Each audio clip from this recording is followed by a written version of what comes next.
The call for the envelope, please, in a few weeks could herald good news for Sam Elliott, nominated for Best Supporting Actor in A Star is Born. He's already had his share of bad news lately, as he tells Martha Teichner.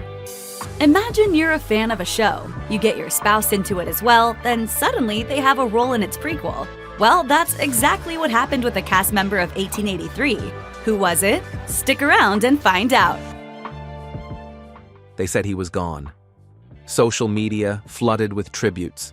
Videos with titles like Sam Elliott's Final Goodbye began to circulate. Some even claimed he had passed away quietly in his sleep. Fans mourned. The internet believed it. But the truth was something else entirely. Sam Elliott, the man behind the legendary mustache and unmistakable voice, was very much alive. And not only alive, he had something to say. Here to tell Sergeant Lambert's story is this year's Academy Award-nominated actor, Sam Elliott. After decades of silence about certain parts of his life, Sam decided to break that silence in the most unexpected way. No press conference, no big show, just a raw, heartfelt letter to his fans. A letter that revealed the pain, the regrets, and the love that shaped him. It was honest, it was heavy, and it was real. This wasn't just a message from a movie star. It was a farewell of sorts, from a man who had spent a lifetime in front of the camera, but who had always kept his heart in the shadows. What was in that letter left fans in tears. But before we get there, we need to understand who Sam Elliott really is. Not the cowboy, not the narrator, but the man. We've all seen the image. A cowboy hat, a slow stride, and that deep, deliberate voice. Sam Elliott became a symbol of American masculinity, a man of few words, yet every word felt like gospel. But off-screen, Sam wasn't playing a role. That calm strength came from a real place. He was born on August 9th, 1944, in Sacramento, California. His mother, Glennie, once a champion diver, later became a teacher and physical trainer. His father, Henry, was a predator control specialist, an unusual job, but one that carried quiet intensity. Sam's parents had Texan roots, and one of his ancestors even served as a surgeon during the Battle of San Jacinto. There was grit in his blood. When Sam was 13, the family moved to Portland, Oregon. It was a new chapter, but not an easy one. As a teenager, Sam wasn't aiming for Hollywood. He was just trying to find his place. He graduated from David Douglas High School in 1962 and then enrolled at the University of Oregon. He studied English and psychology, but dropped out after 2 terms. Something didn't feel right. He returned home and joined Clark College in Vancouver, Washington. That's where the first spark appeared. On stage, playing Big Jewel in a local production of Guys and Dolls, he caught people's attention. A newspaper even said he should become a professional actor. That small validation planted a big seed. He returned to the University of Oregon, but fate had other plans. At just 18, Sam lost his father to a heart attack. It broke him. Years later, he would say, "My dad died thinking I was an idiot for wanting to be an actor." That pain didn't stop him. It became his drive. The shovel before the script. Sam Elliott didn't arrive in Hollywood with a red carpet waiting. His path wasn't paved with luck or family connections. It was built with cement, sweat, and sheer will. After leaving college for good, he packed up and moved to Los Angeles. But dreams don't pay rent. To survive, he worked in construction, hauling concrete and mixing mortar under the hot California sun. It was hard, unglamorous work, but he didn't complain. That job, ironically, opened the door to his future. One day, while helping a family friend on a cement project, Sam met someone who worked as an assistant director. That friend offered Sam a chance to visit a film set.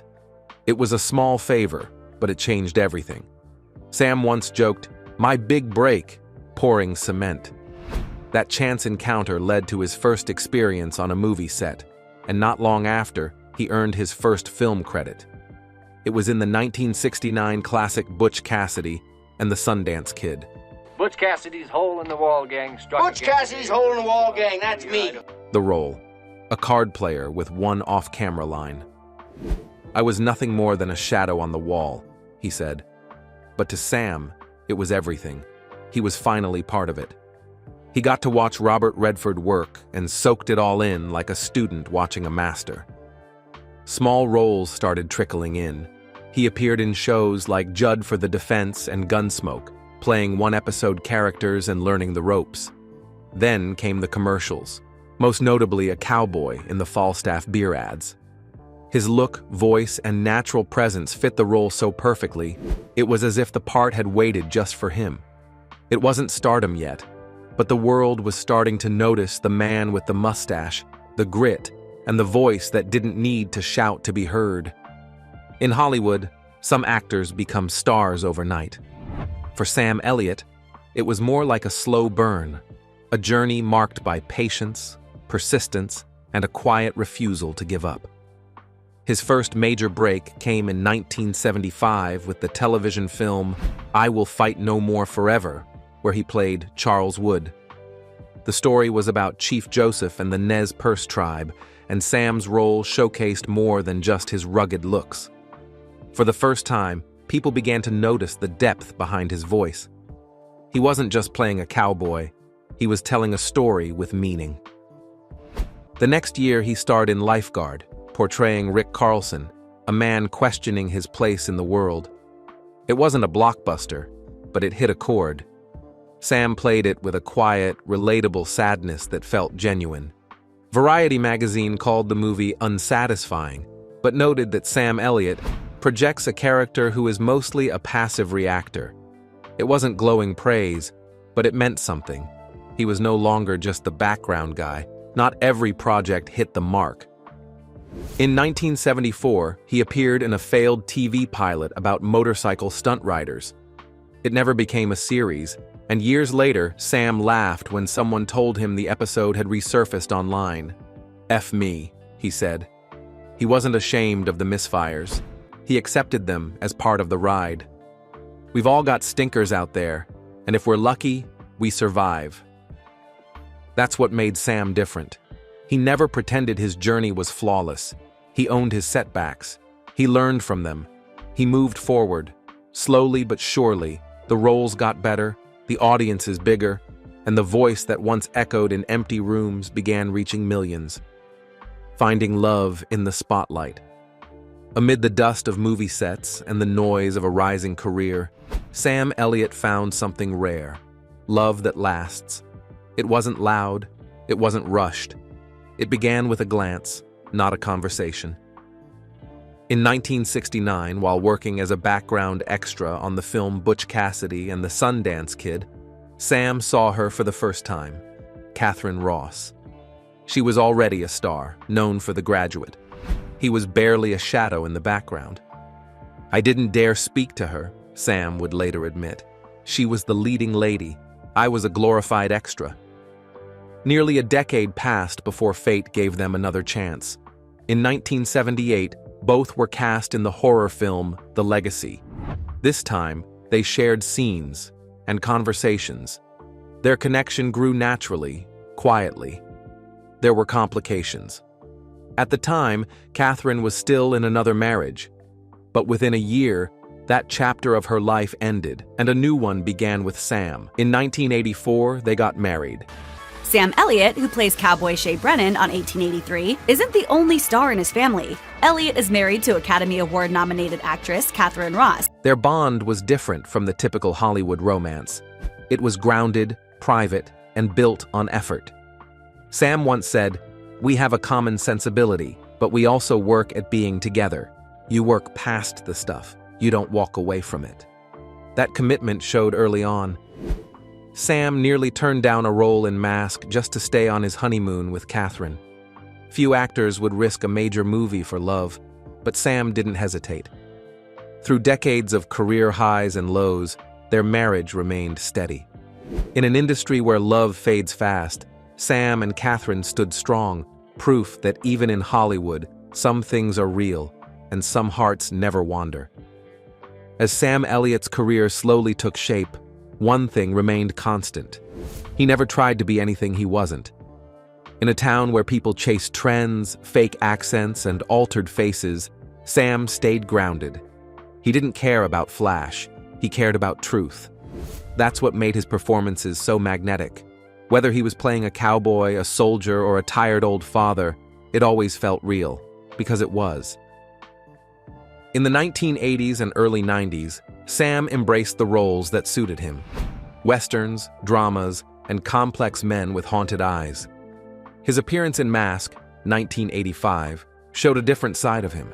He played a biker with a rough exterior but a kind heart, a man torn between rebellion and responsibility. It was a reminder that Sam could do more than just ride horses and speak in one-liners. He could feel, he could hurt, and he could make you feel it too. Then came Gettysburg in 1993, where he portrayed Brigadier General John Buford. It was one of his most respected performances, blending military precision with emotional weight.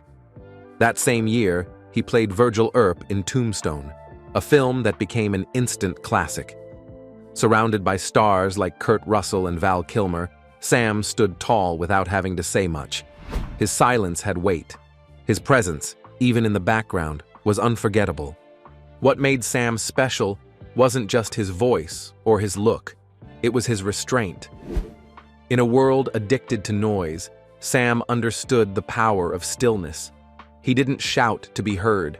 He let the moment speak. He brought calm to chaos. And that quiet authenticity made him a star, slowly, steadily, undeniably. There's something about Sam Elliott's voice. It doesn't just speak, it settles. Deep, slow, calm, like thunder rolling over open plains. It's the kind of voice that makes you stop scrolling, stop talking, and just listen. And Sam always knew it was something special. As a boy, he sang in the church choir. He started as a tenor, then baritone, and finally settled into a low, rich bass. Over time, that voice became his most powerful tool. He didn't just act, he narrated, and that voice told stories better than most scripts ever could.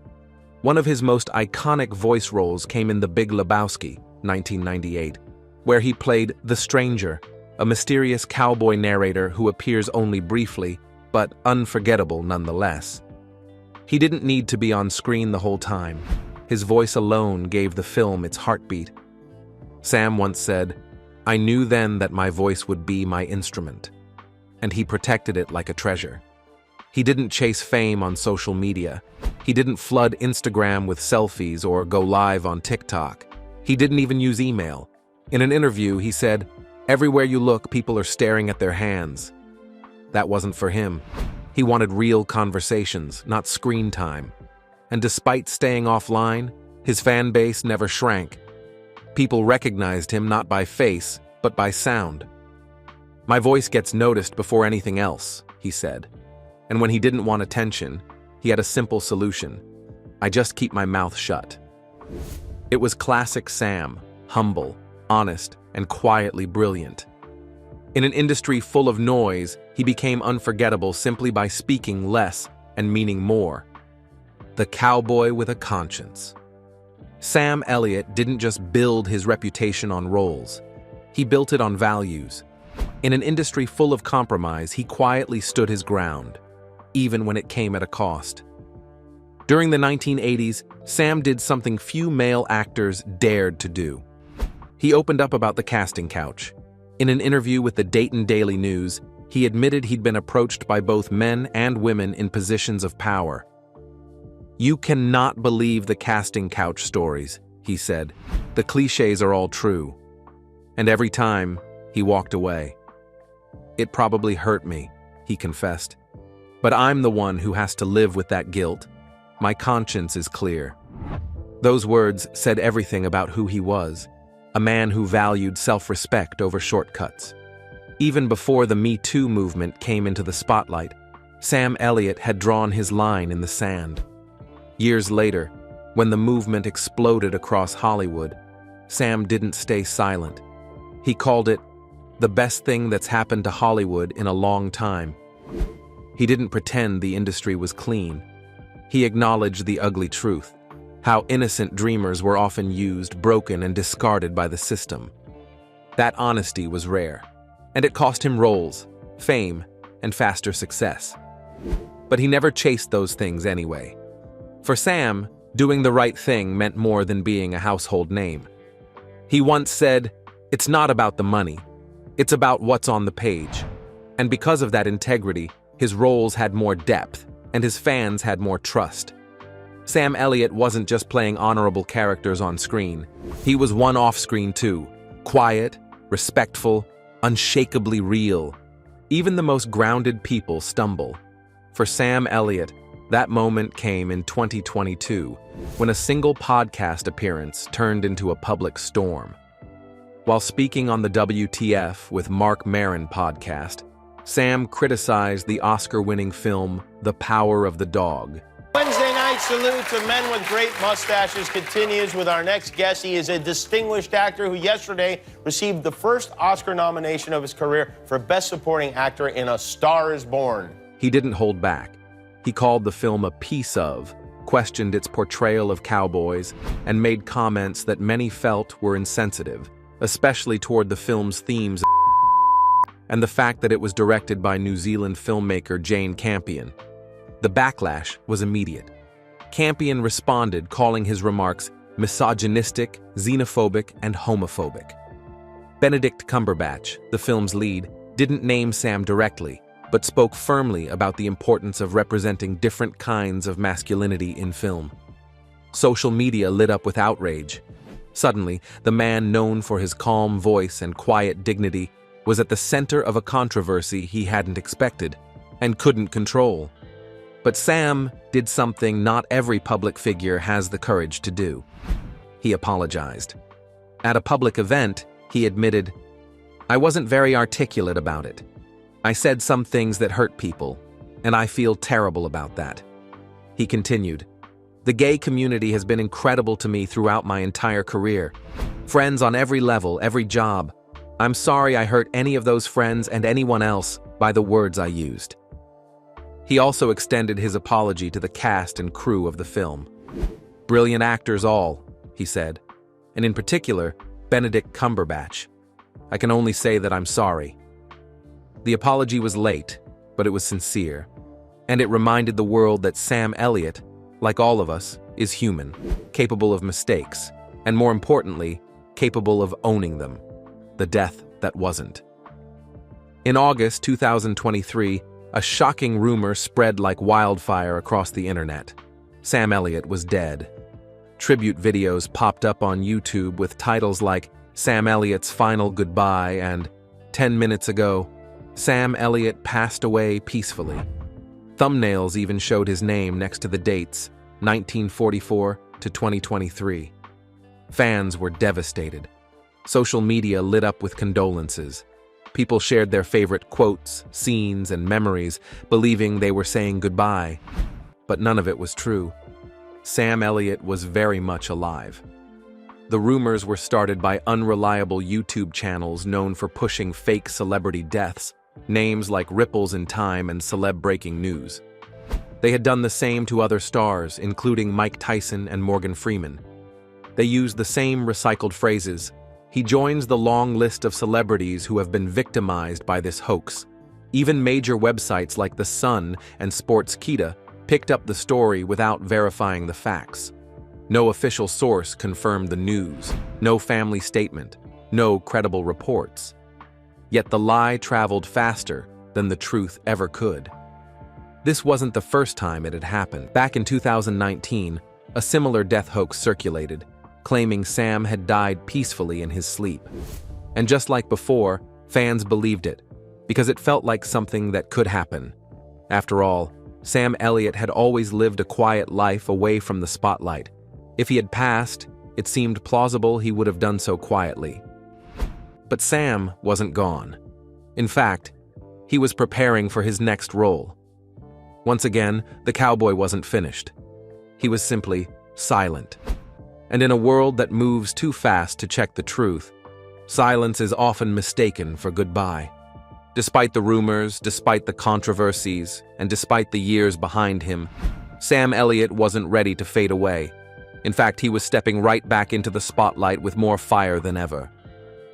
After the fake death rumors died down, Sam returned to the screen in the highly anticipated second season of Landman, a Paramount Plus series created by Taylor Sheridan, the same mind behind Yellowstone and 1883. This new role wasn't just another paycheck or a minor cameo. Sam was cast as a series regular, working alongside Billy Bob Thornton. The series dives deep into the world of oil and gas exploration in Texas, focusing on the people who negotiate land rights, manage billion-dollar deals, and battle powerful corporations. It's gritty, sharp, and exactly the kind of story Sam excels in. His previous work with Sheridan on 1883 had already proven that he could bring unmatched depth to modern Western drama. In 1883, Sam played Shea Brennan, a grieving, haunted cowboy leading settlers through dangerous frontier territory. His performance was heartbreaking and layered, earning him the Screen Actors Guild Award for Outstanding Performance by a male actor in a miniseries. Critics and fans alike praised his emotional intensity. That role reminded Hollywood of something important.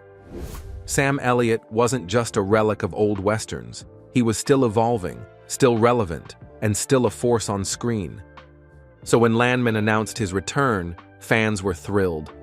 After everything, the fake deaths, the media backlash, the long silences, Sam Elliott was back doing what he loved, acting with purpose, speaking through characters, and proving, once again, that you can't write off a legend just because time passes. Some voices, after all, only get stronger with age. A hero born of reflection. The pair later appeared in 2017's The Hero, in which Ross played the ex-wife of Elliott's character. When asked about what it's like to work with his spouse, Elliott told the Los Angeles Times, "I think we just like making movies, and having that creative experience together is the best." By the time The Hero was released in 2017, Sam Elliott had already spent over 5 decades in Hollywood. He had been the quiet strength in dozens of films, the voice in countless ads, and the face of American masculinity. But The Hero wasn't just another movie, it was personal, deeply personal.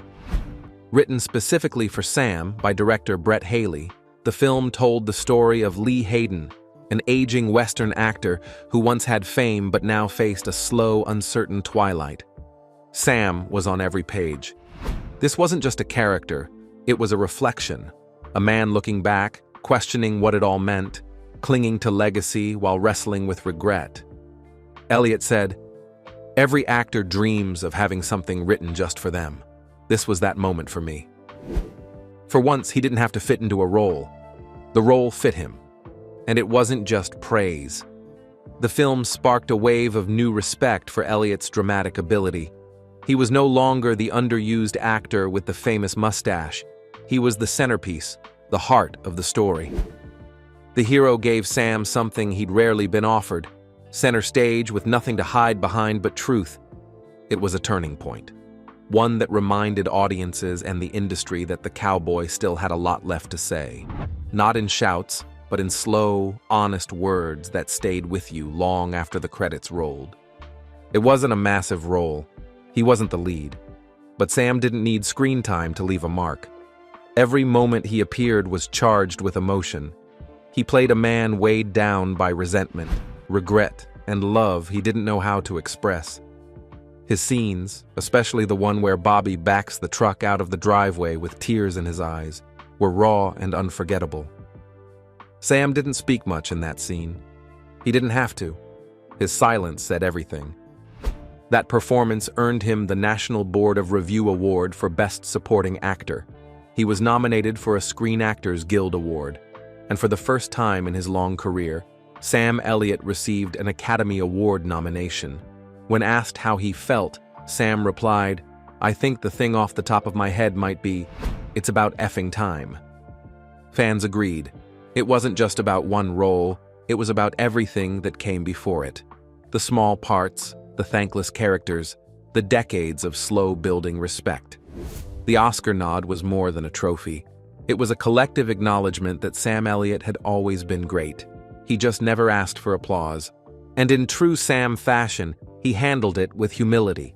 No ego, no victory lap, just quiet gratitude, and a smile that said, finally, they saw what others had seen all along. While most actors adapt to changing times with flashy social media posts and constant self-promotion, Sam Elliott chose a different path. He stayed quiet, deliberate, old-fashioned in the best sense of the word. He doesn't use Instagram, he avoids Twitter, he doesn't even check email. In a world obsessed with online presence, Sam Elliott simply opted out. In an interview with AARP, the magazine, he explained why. Everywhere you look, people are looking at their hands. In restaurants, it's like you're sitting in a patch of jack-o'-lanterns because everyone's face is lit up by their phone. He wasn't mocking the world, just observing it, and choosing not to be part of the noise. That decision didn't hurt his fame. In fact, it made him more admired. Fans respected him for not chasing attention, for valuing real moments over digital impressions. His voice, of course, made him recognizable without needing a profile picture. "My voice gets recognized before anything else," he said. That deep, steady sound, so familiar it feels like home, made its way into everything from animated films like Barnyard to commercials and documentaries. Even in roles where he wasn't seen, he was heard. And that voice carried something powerful: trust, calm, wisdom. He once joked, "If I want to hide, I just keep my mouth shut." But even in silence, Sam Elliott never truly disappears. His presence lingers. In the roles he's played, the values he's upheld, and the quiet dignity he carries into every scene and every room. In an industry that often rewards noise and spectacle, Sam Elliott remains proof that real strength lies in stillness, and that sometimes the most powerful thing a man can do is simply not follow the crowd. After all the roles, the awards, the setbacks, and the tributes, one truth about Sam Elliott stands taller than the rest. He never did it for the fame. In an interview with The Guardian, he said it plainly: "I've never done a job for money." And that wasn't just a statement. It was the foundation of his entire career. While many actors jumped at big checks and blockbuster roles, Sam always asked a different question. What's on the page? He wanted the story to matter, the emotions to be real. He wasn't interested in just showing up. He wanted to leave something behind. That mindset led him to roles that were quiet but deep, films that didn't always break records, but touched people in lasting ways. He was proud of those choices, even if the spotlight sometimes passed him by. Legacy never worried him either. "It's not about what they'll say when I'm gone," he said. "It's about who I'm working with today, and whether I can enjoy that process." And in perhaps his most honest moment, he summed it up perfectly. Sometimes you eat the process. Sometimes the process eats you. Through it all, Sam Elliott stayed real. He turned down roles that didn't feel right. He laughed at his own misfires. He loved his wife fiercely. He kept his values close and his ego small. And that's why fans never stopped loving him. Not just for the cowboy hat or the gravelly voice, but for the man underneath it all.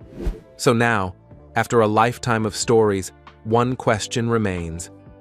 In a world that often rewards the loudest voice in the room, how did a man who whispered his way through Hollywood end up becoming one of its most unforgettable legends?